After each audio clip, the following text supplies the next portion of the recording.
Jamie to be a talent. But Jamie seems to want to get into some kind of pissing contest with I was like, me. what is this, wrestling? Yeah, it's sort of like a weird thing that could get into a really weird area. I know shit about Jamie that maybe won't be so comfortable for him. And there's a lot of weird shit about Jamie. And quite frankly, I'm going to end it now because, you know what? I got a shitload of stuff on Jamie, which isn't a lot of fun. And if he wants to start in with me, even the name Jamie Foxx, it's interesting you chose the name Jamie. I could get into the whole fucking deal. All right, so when Howard Stern said that, a whole lot of people assumed that he was talking about the same thing that Cat Williams was talking about when Cat Williams outed Jamie Foxx on stage. Check this out. I know all the comedians and actors' secrets.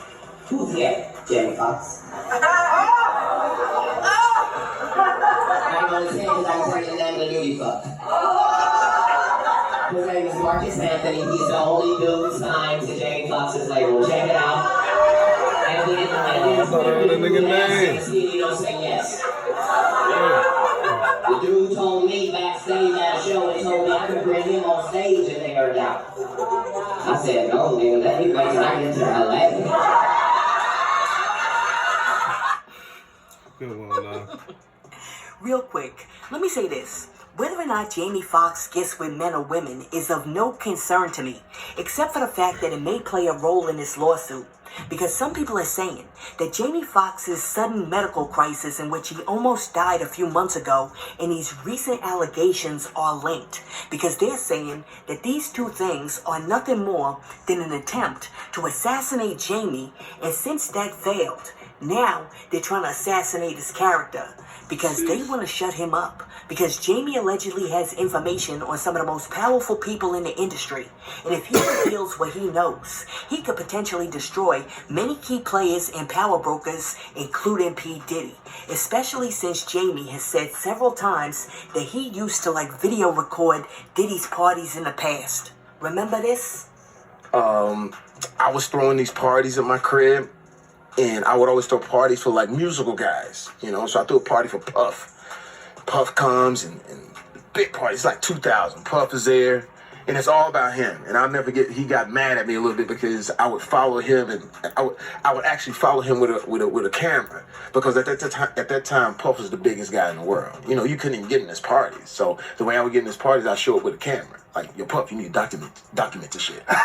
And he turned around, what's up, Playboy? I said, yeah, let me get that, man. Ain't nobody getting this. And it wasn't back in the day with the camera phone. I had the big fucking Canon that you put on your shoulder and the light and the shit. I said, let me change the battery. Let me get all this shit. Okay, so some extreme conspiracy theorists, of which I am not, believe that because Jamie Foxx used to videotape almost everything and he used to follow P. Diddy, he caught P. Diddy doing something he wasn't supposed to do.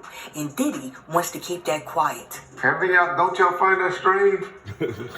Another one people that spoke out on Puffy is all of a sudden having a strange reaction to their bodies. Who's that? Jamie Foxx. He been talking bad about Puffy and Puffy parties, and then now he got silenced. Whew, that was a strange one. I could tell you 3 or 4 other instances gonna have fun with this. People that came up dead or messed up when they spoke on Puffy.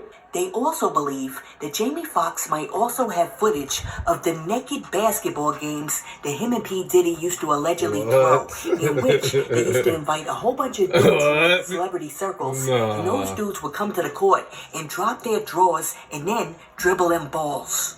And I know, somebody's out there like, Sauce, what naked basketball games are you talking about?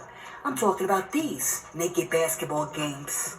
I was never going to talk about the Jamie Foxx butt naked basketball games, but since he's talking about it, I'm going to talk about it. Before I do, though, everything in this video is alleged, and for entertainment purposes only, I have to say that. Also, I value my own life. I'm so serious when I say that. I value my own life, okay, because Diddy likes to do it. So, back in the 90s, my mom nicknamed Jamie Foxx, if you take the O out of his name and replace it with a U, that's what she used to call him. But to his face is like a haha joke because he used to bang so many guys and girls in Hollywood. And he used to have these things called butt naked basketball games, okay? He would invite over a lot of like Hollywood's elite to his house for a basketball game, but it was men only. And they would be like, oh, we're just gonna get naked and play basketball. It was like, oh, haha, let's get naked and play basketball together, which is weird. And this happened in the 90s. So a lot of your like favorite celebrities were there, including someone who may or may not been married to someone who was drinking that lemonade. If you want to know like who was probably at these games, just look at like who P. Diddy and Jamie Foxx have been hanging around for years, especially the super successful ones. Usher was definitely there. Justin Bieber tried to warn you guys about this. I'm inserting these for proof. So I was talking about this with my friend the other day, and they texted me and was like, weren't we just talking about this? And I was like, what? Here's what the link said. But read what I said in response to that. Yeah.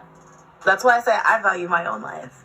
Also, I feel like people are going to think that this is just about, like, black men. It's not. They were not discriminating. A lot of, like, famous white actors were there, too. And Leonardo DiCaprio. I know men that have been invited to the parties that knew about this. Like, if people at the radio station knew, like, come on, you think everybody didn't know? And they wouldn't go because they were like, we're not down with that. That's, like, weird. The crazy thing is that she's not the only person who spoke about the butt-naked basketball games. Check this out. It was 30 stars there. There was so many stars there, I thought to myself, I don't belong here. They was playing butt-naked basketball. Turning up. Motherfuckers playing butt-naked basketball. And Envy said to him, yo, is it true that you play butt-naked basketball with other men?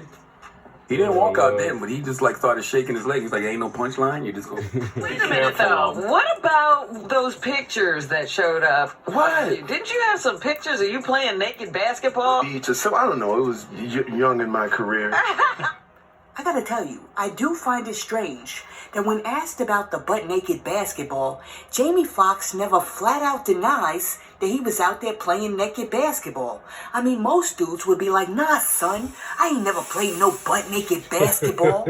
I mean, if you accuse me of playing hard T up against, like, Diddy, one-on-one, butt-naked, I'm gonna be like, no, that never happened. My denial would be very firm. I wouldn't be sitting there like, yeah. that happened when I was young.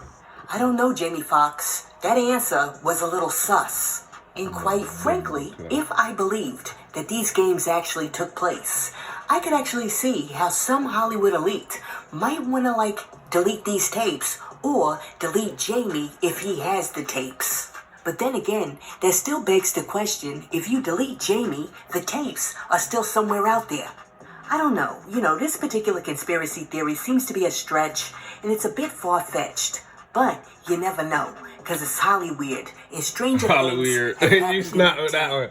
Okay. Oh, those laws you snap with that one, Some other Hollyweird. people have speculated that this lawsuit may be part of a bigger setup against Jamie, because Jamie may have had a fallout with some very influential gatekeepers in Hollywood who were working behind the scenes to manipulate and orchestrate his downfall because he no longer wants to be part of their club, which is why they believe he jumped on social media and wrote, quote, "They killed this dude named Jesus. What do you think they'll do to you?